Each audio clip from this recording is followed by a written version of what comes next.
Uh, yeah, I'm going to share a few um, observations from our research and a few of our views that we've developed on the topics of Sierra Nevada water, which is an important part of California's water supply. So, just for orientation, everybody knows the Sierra Nevada, snowpack, and Central Valley. Merced is down here in Central Valley. And, sort of outline of what I'm going to talk about. Now, this is not an hour and a half lecture. This is just, I tried to divide the topics where there may only be a few slides and a few comments on each one. But I will, say I'm director of the Sierra Nevada Research Institute and a professor in the Sierra Nevada Research Institute is part of the University of California that was set up specifically to work on issues in this Central Valley Sierra Nevada region and to use that region as a natural laboratory. So I tell people that's our laboratory. Just a little background on mountain hydrology. As we know, much of the water supply for this semi-arid west derives from the snowpack. And the snowpack is changing. So I've listed a few things here that have been changes that have already been observed attributed to warmer temperatures in the mountains. And I think everybody's that reads newspapers or watches news reports has seen reports from the Department of Water Resources and other agencies about some of these issues, such as the timing of snowmelt, earlier timing of snowmelt with warmer climate, and so forth. And these trends are expected to continue as the climate continues to warm going out in the future.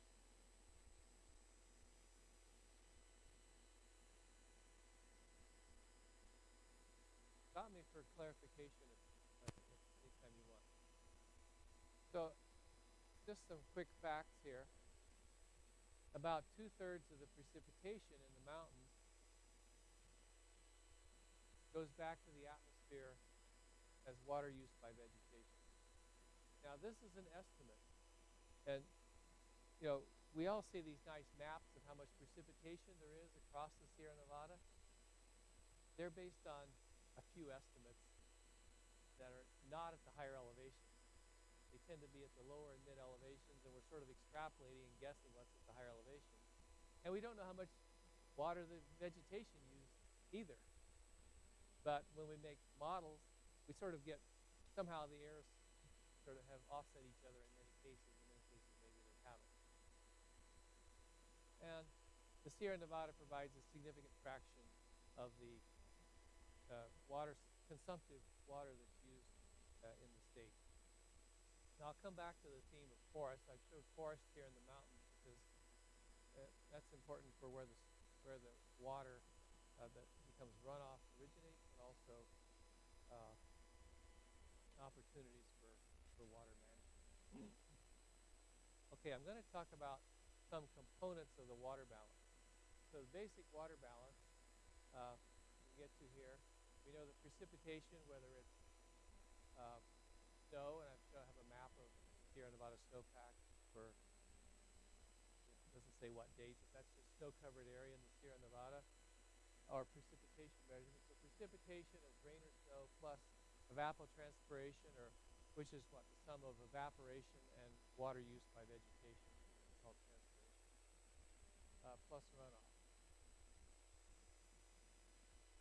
Now there's some, maybe I'm not accounting for groundwater here in this water balance because it's a much smaller term in the Sierra Nevada water balance. When we look internally, though, into the Sierra Nevada water balance, we have, of course, precipitation is rain or snow. We have snow melt.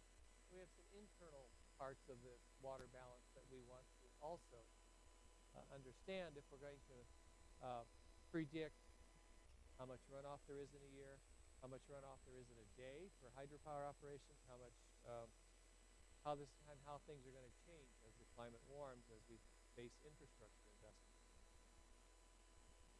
But it's a myth that we can estimate these quantities, these fluxes are our two main storage reservoirs, which are snowpack and soil water storage. It's a myth that we can estimate those uh, accurately. There's a few measurements of stream flow on all the major rivers, and of course on some of the very few of the tributaries. There's a few precipitation measurements. That's pretty much it in terms of operational network in the mountains. There's a few measurements of snowpack storage, but not enough to be spatially representative. So my bias is that if we're going to make, say, improved predictions or improved understanding, we need better measurements. So that's one of the messages I'll come back to.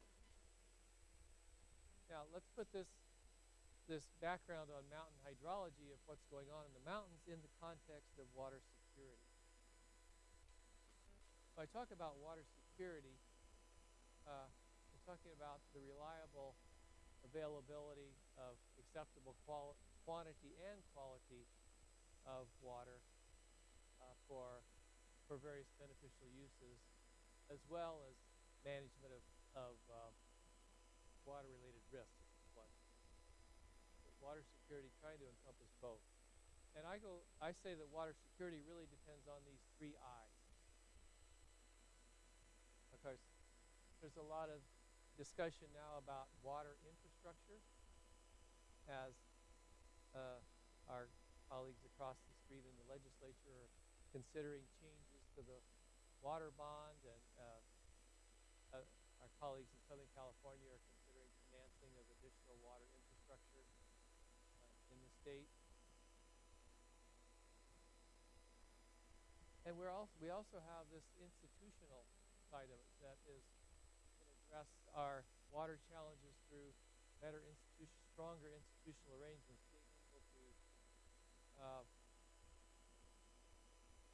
exchange water for areas of when there's times of drought, or make better use of available water.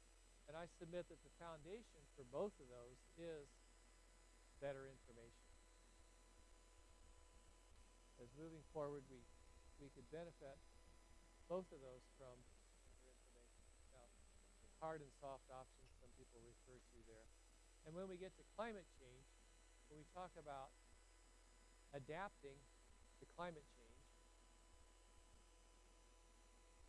I call it adapting to climate change. Some of my colleagues at the Union of Concerned Scientists told me, no, it's supposed to be preparedness, climate preparedness. So whichever term you like, I go with right now with adaptation to climate change. That really means managing ecosystem services, such as doing things like forest management, or the services which means managing our upstream watershed. So managing water is central to climate preparedness or climate adaptation, and that means managing in many cases, managing our natural resources. So yeah, water security lies at the heart of adaptation to climate change. Because when we talk about climate change, we're talking about, in many cases, changes to water-related services and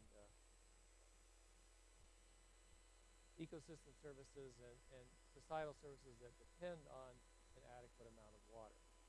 And there's a general feeling in the water community that we cannot just pursue soft options or institutional changes to achieve water security going forward in the face of climate change and population growth and so forth, but that we need hard options. So California is planning for infrastructure.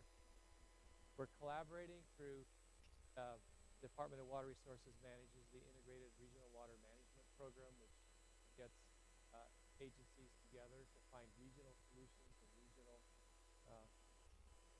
actions for water. And I submit that the third thing that we need is better information to support a decision making. Okay, concept of water security. Let me go back to some of these water fluxes and so forth in the mountains now. So these are maps of precipitation. Precipitation increases by more than a factor of 2 as you go south to north in the Sierra Nevada. Snowpack stays about the same because the mountains are higher in the south, so you get more snow. Lower in the north, so you get less snow. Roughly the same. So, at least this is our best guess of precipitation and snowpack on average, long term. So a good number for average estimate in the active snow zone is about a meter a year. Good number to know. It's also the global average precipitation, about a meter a year. But where is the snow melt? In this case, where's the snow melt coming from? What elevation? Now, I've given elevations in meters, but what, 300 meters is about 1,000 feet, right? So we see this is in the Merced River Basin.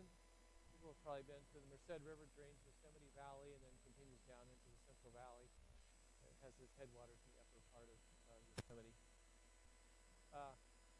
The peak snowmelt producing zone in both a dry 2007, a wet 2005, a more average 2008 is in this what's a 9 to 10,000 foot elevation range.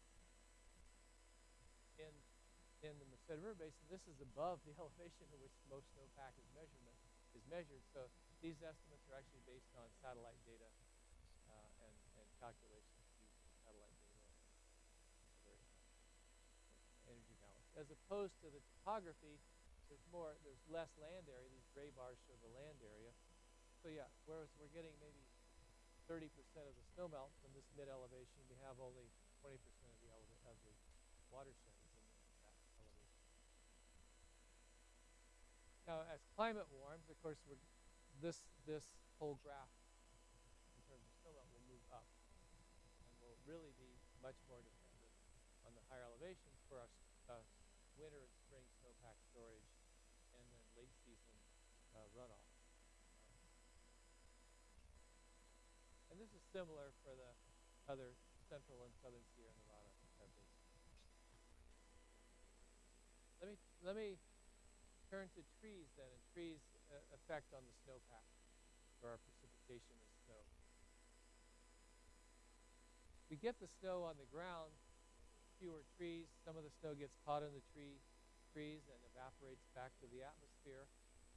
But when it does get to the ground, the trees block the sun from melting the snow. But on the other hand, the trees absorb the sunlight and re-emit it as heat. That's why you get these tree wells. Any skiers fallen in a tree well before? Yeah. In the mountains. So as we begin to think about, well, how do we optimize this? Let's say you wanted to optimize the snowpack. Should you have more widely spaced trees? Should you have fewer trees, more trees? That's a research question that we're actually working on. The answer is, I think you want to get a forest, which is my silviculture colleagues tell me the forest looked like 150 years ago. Tall, mature trees without much understory. You get the snow on the ground, and you block the winter sun from hitting the snowpack. But this is actually an area in Yosemite that's already been thinned, and it looks pretty dense.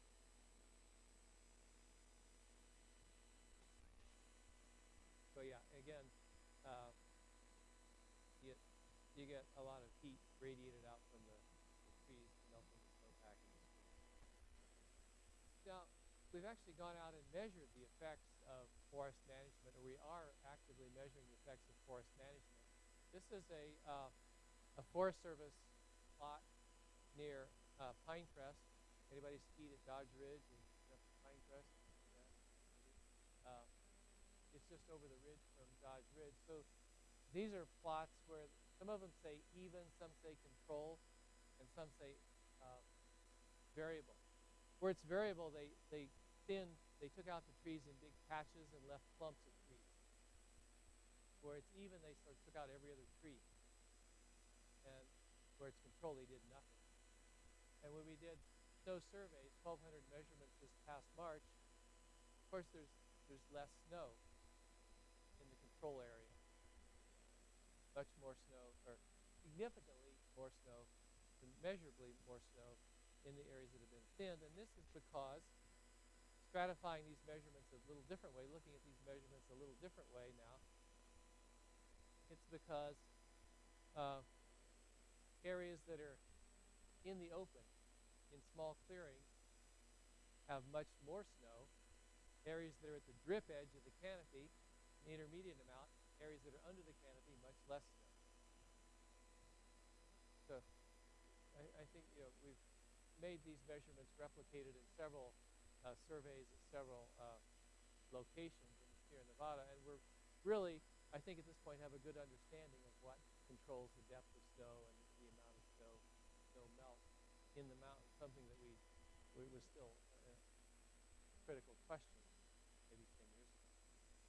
So this is, I think, a good starting point then for thinking about what are the effects of forest management that land managers are doing now, and can they change their management strategies slightly to benefit water and still have the same benefits to wildlife and other ecosystem services in the mountains.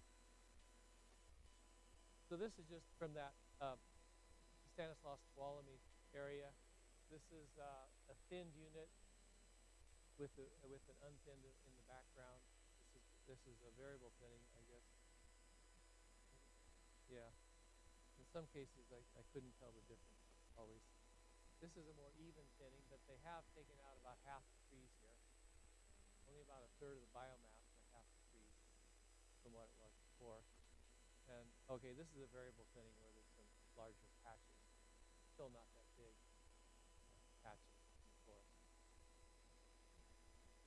So that's being done on a research basis, but we would really like to get to the point where we can actually do more extensive research plots for thinning, more back to what my colleagues, silviculture colleagues, call restoration treatments, trying to take the forest back to the densities that they think were there, or that they get from sketches and photographs of 100 to 150 years ago.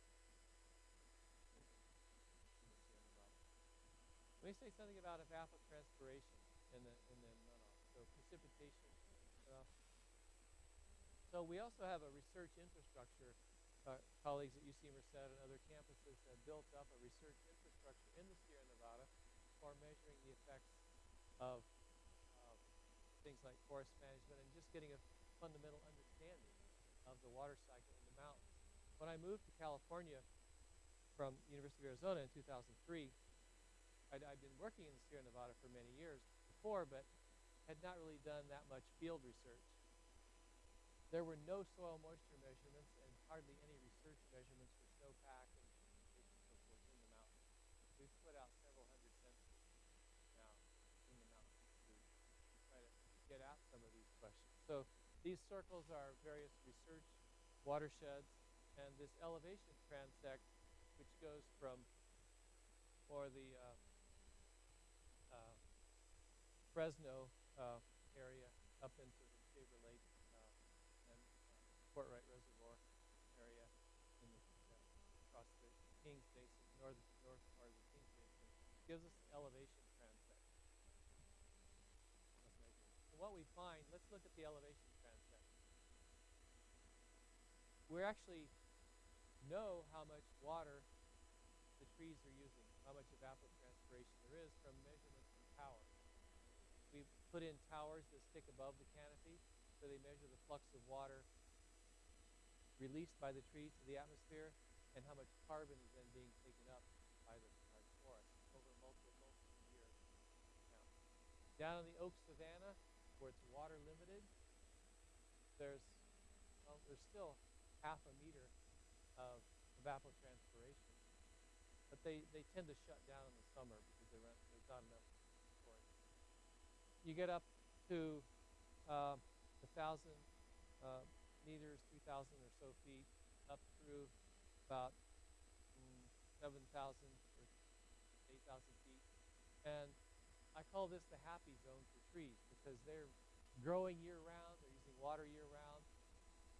It's dry in the summer, but there's still water in the soil. So deep rooting and so forth, they continue to grow year-round. And it's not too cold, so they don't shut down in the summer. You get up in the red fir zone, it's too cold in the winter. So even though there's lots of water, they can't grow when it's below freezing. So this is the picture, and envision this picture shifting upward with climate change. This is, I think, the first data that that's been published on actual measurement of water use and evapotranspiration in the Sierra Nevada. So we can begin to build a water balance and use better informed hydrology than to think about forest and water management in the mountains, in our water towers, our water supply. Similarly, looking at runoff, this is across a smaller elevation zone, but sort of so this part of the elevation zone now is what's on the next graph, that area with the highest runoff. Even there, as you go up in elevation from basically 6,000 to 8,000 feet elevation, you get more runoff in both dry years and wet years.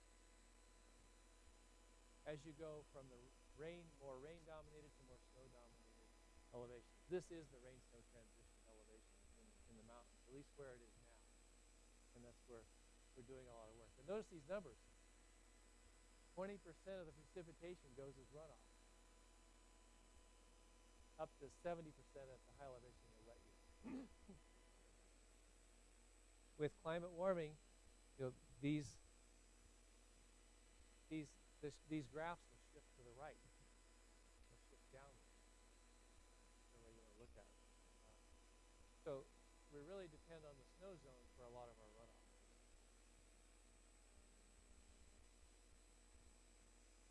Climate warming, yeah, runoff will in this particular area will reduce by 10 to 40% depending on the year and location.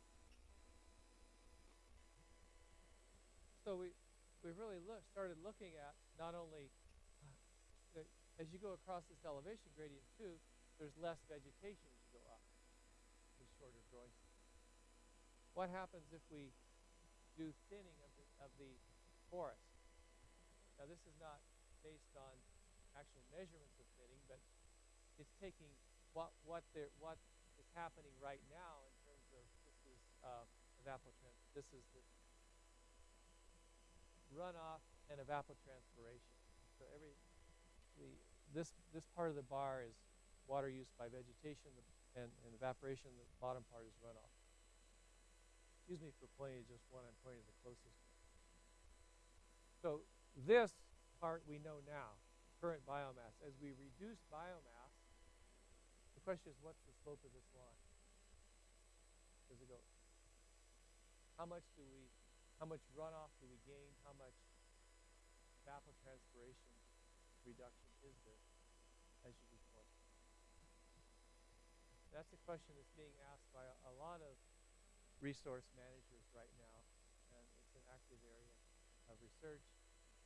I was surprised by the steepness of this based on our current modeling, but it's not published yet. But we're working. That's one thing colleagues and I are working on, is to try to define the slope of this line for various forests.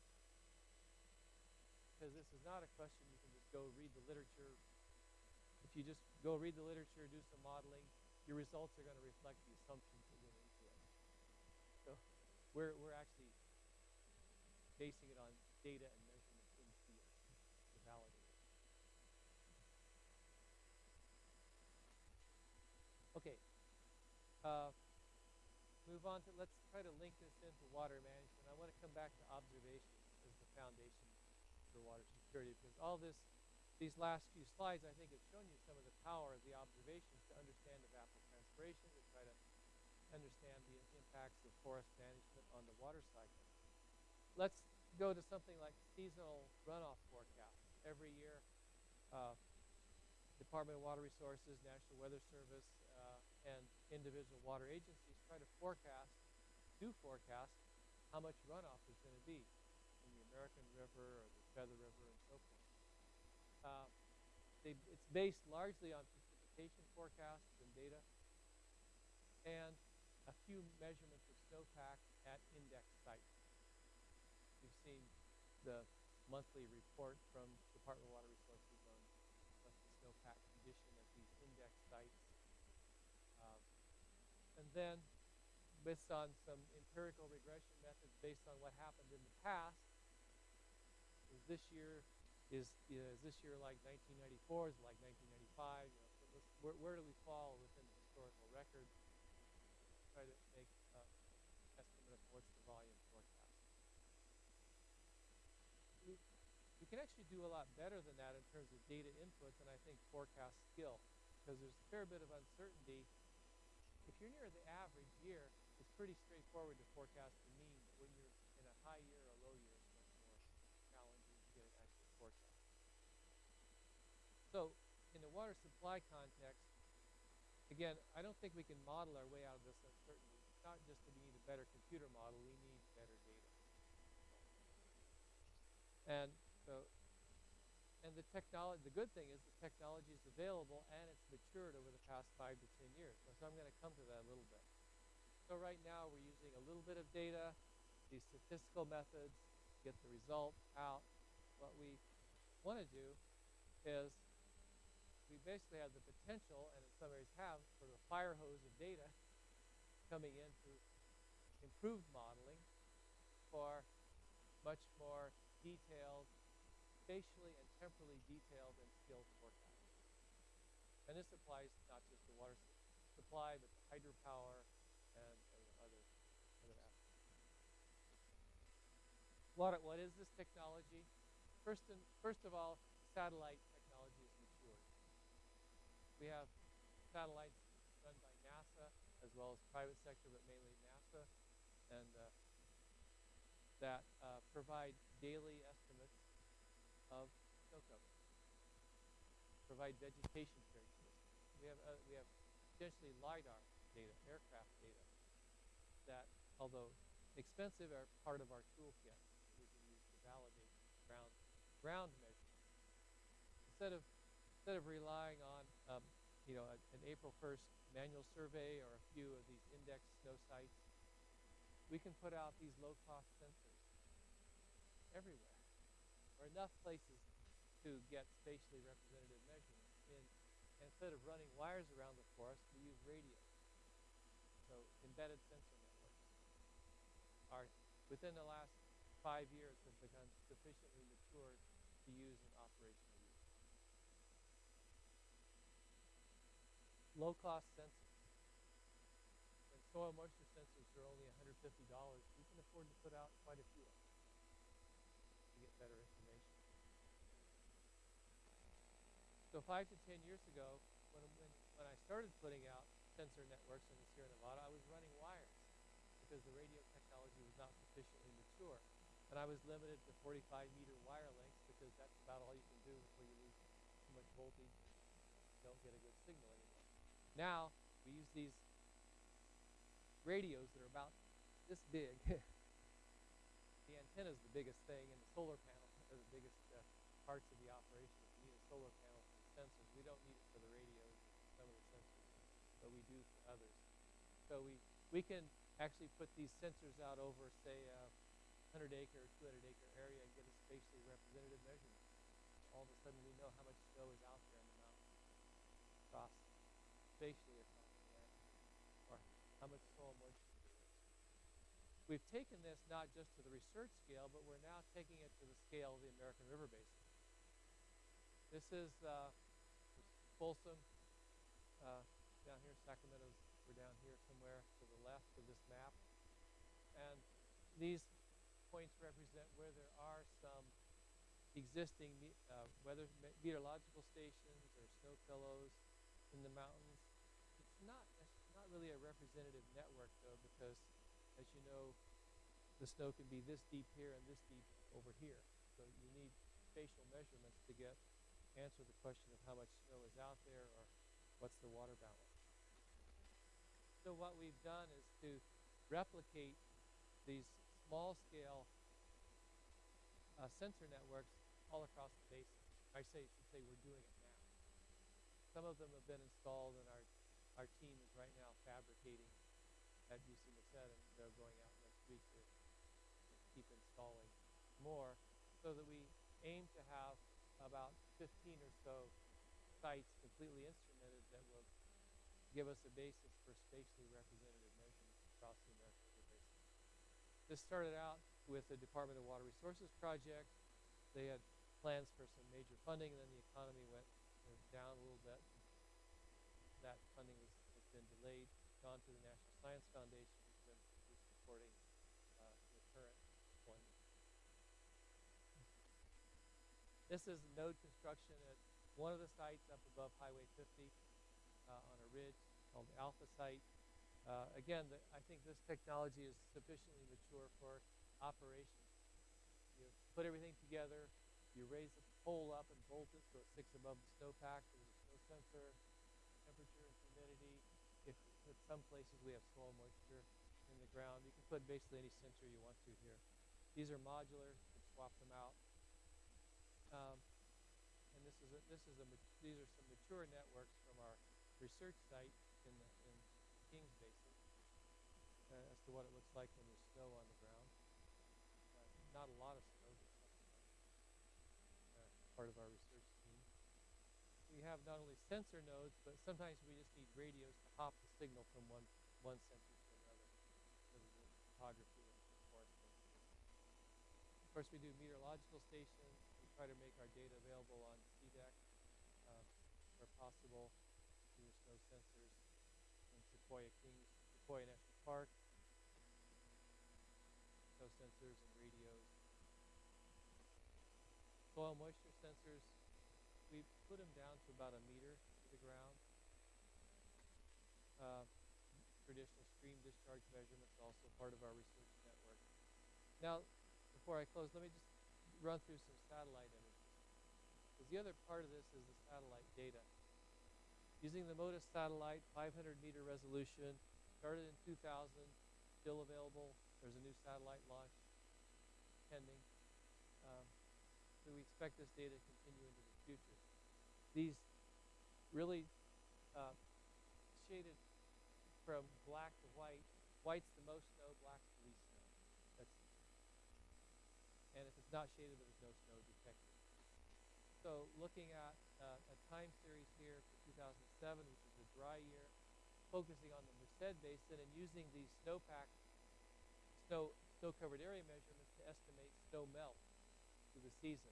If you look at the graph, you'll see in January, as we go through the season, you'll see the amount of snow melt coming from each elevation.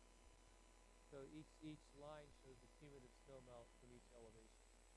So January, February, starting to get snow melt at the lower elevations. March, getting snow melt at lower and mid elevations.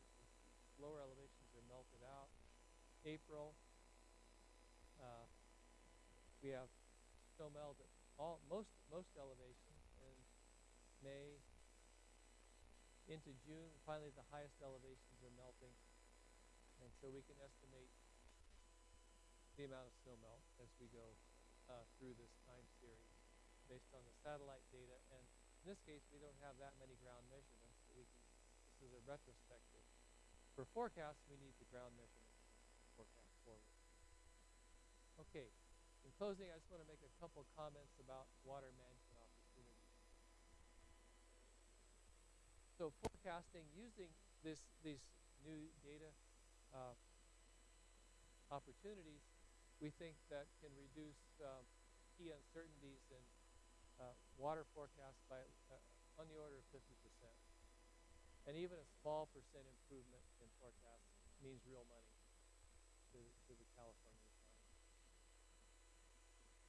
And this better information, I think, is critical, especially going forward for water security, because some of our current methods that are based on historical retrospective looks are not going to be as accurate in a changed climate.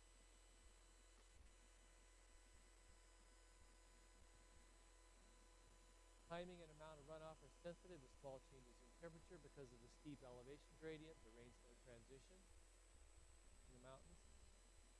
And forest management is an integral part of water management in California. They're very tightly linked. They need to be considered together, even though it's different agencies that are concerned with each.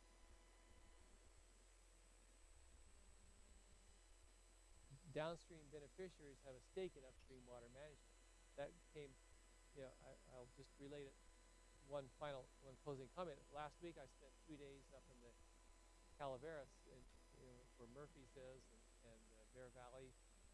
2 days with some water executives and forest executives together, and an academic who could give commentary on the whole situation. So people are talking as a basis for, which is at least a good basis to start bringing downstream interest into upstream watershed management. Okay, so envisioning a more secure water future through better information. Closing comments. These are just an acknowledgement. I'll let you read. That's it. My story.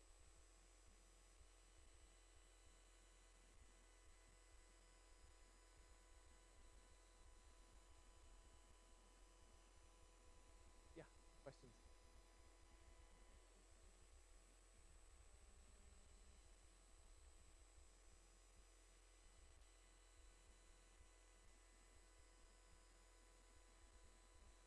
Okay, the thinning, what's optimal, that's still something we're working on in terms of research, but I can say that some of the areas we're evaluating might be quarter-acre size, but you don't want to get too much beyond the size of the tree height.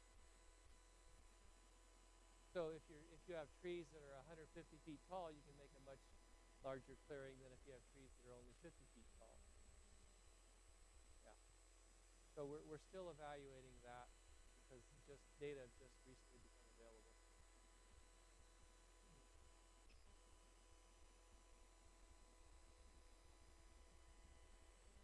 Carbon sequestration. Well, again, I think they're linked.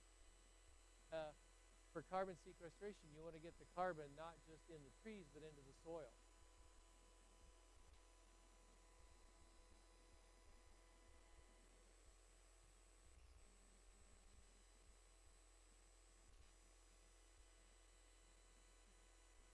Yeah, carbon sequestration benefit. Well, I haven't done those calculations for getting the carbon into the soil, but I tend to view the forest in this way. The forest is, the forests in the Sierra Nevada are a resource for hydropower, but they're potentially also a resource for the biomass fuel. And to some extent, the biomass is, if we're using that biomass for fuel, the carbon goes back to the atmosphere when you burn it, then it comes back into the tree when you grow more trees. You're not taking out fossil fuels in that cycle, and you're getting some energy. So I think that's an important consideration. So yeah, I think when you have an active forest, you're going to be getting more carbon into the soil, but it's not, I haven't done those calculations.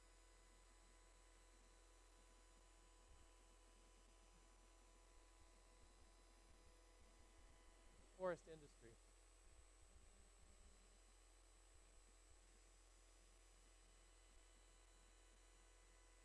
Well, I can say that the U.S. Forest Service is very actively involved, and they're supporting some of our research and partners in other parts of the research. We've had conversations with people like Sierra Pacific Industries, no collaborative projects, but at least they're talking to the Forest Service, we're talking to them. We go to the same meetings, but there's still some important knowledge gaps there from my standpoint. That's from the university standpoint. I try to provide the information. Yeah, I think that those dialogues are going on, and I've been on panel at ACWA, the Association of California Water Agencies, where an executive from Sierra Pacific was also on the panel. So water and forest discussions are going on around headwater headwater management.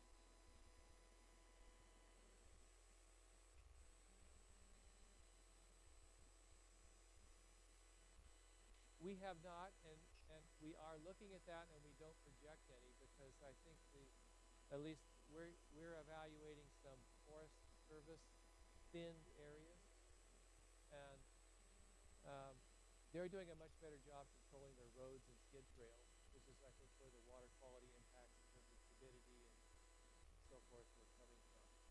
I can't say yet about all the temperature impacts, but we have those data, and we'll be coming out with a report in about a year on two big areas that have been thinned. So we don't project at these headwater areas.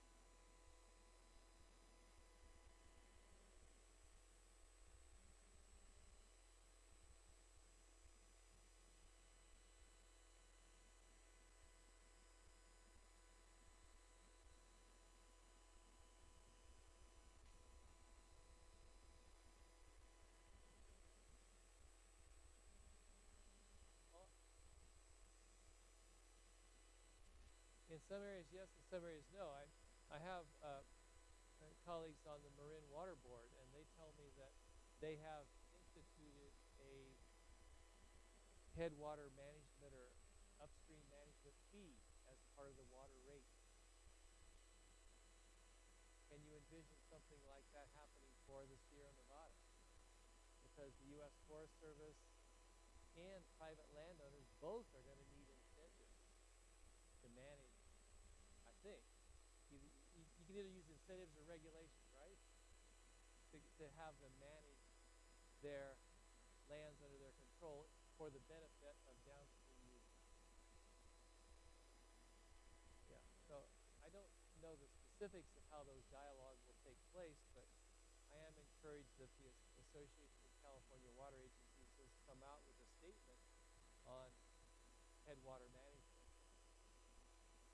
It's sort of short on financing, but it right now, but it does identify some of the both operational and research needs around it. And the Forest Service is at least acknowledging that they could do more if they had both more money and better knowledge of the impacts. Yeah.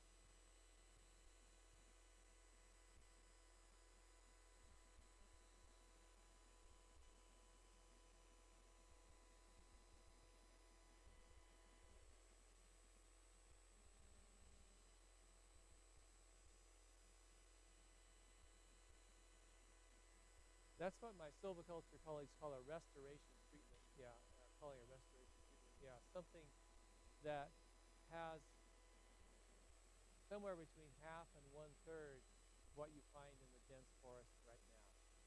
Because you in many areas you have closed canopies, and you can take out in these areas I showed on the map that was thin.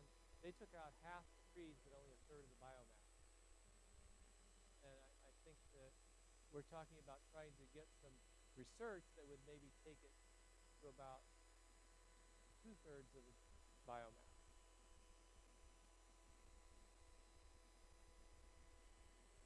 It is.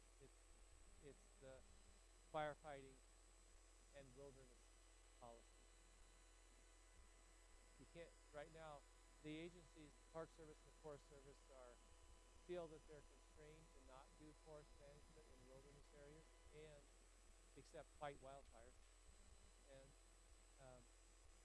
in terms of forest and also the policy has been and remains, I think, to protect homes, the wildland urban interface. And we have cabins, and I used to have a cabin in the national forest. I lived in Tucson, and the fire came right up to my cabin 2 years in a row, but it didn't burn down. It was also such a catastrophic fire they couldn't put it out. But the policy has been to stamp out fires. And so the idea is to return to more of a natural fire regime to the forest where you have these more frequent low-intensity ground fires that keep the understory down, but not the catastrophic fires that go from crown to crown. And the same forest prescriptions, treatments that will mitigate the spread of wildfire are very consistent with the what I talked about for enhancing the water yield and snowmelt plants in the mountains. And then for things like wildlife, you got to leave clumps and habitat and so forth. But yeah, and this is not my area, but I'm not sure we can afford to have the whole forest dense as habitat. Or maybe we don't. Maybe we have to look at having a patchy, not patchy, but heterogeneous forest as opposed to a uniform dense forest for both water, wild, uh, wildfire, and wildlife. But,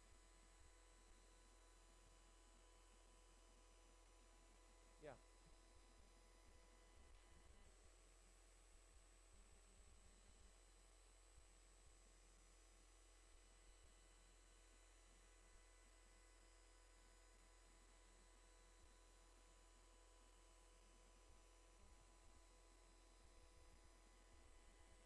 Hmm. Hmm.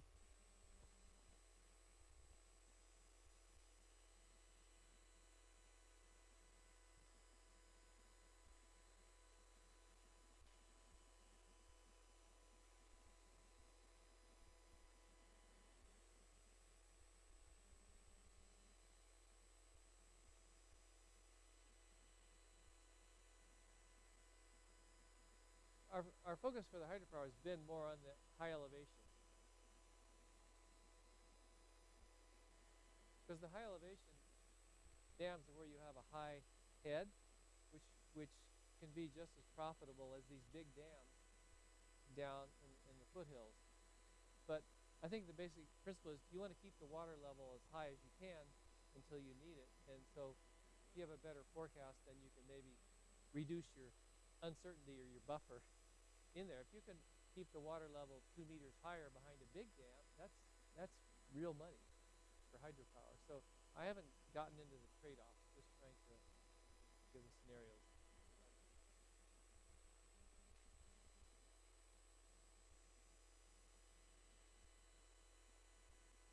But it would seem to be compatible with recreation to keep the water levels a little higher, perhaps upstream. Downstream flows, sure, but that's habitat too. Yep. I'm sorry, we haven't looked at those, and I was asked to look at that in a more comprehensive manner, and I agreed only to look at the upstream part of it, the mountain part of it. So you have to get somebody else in here on the downstream flows.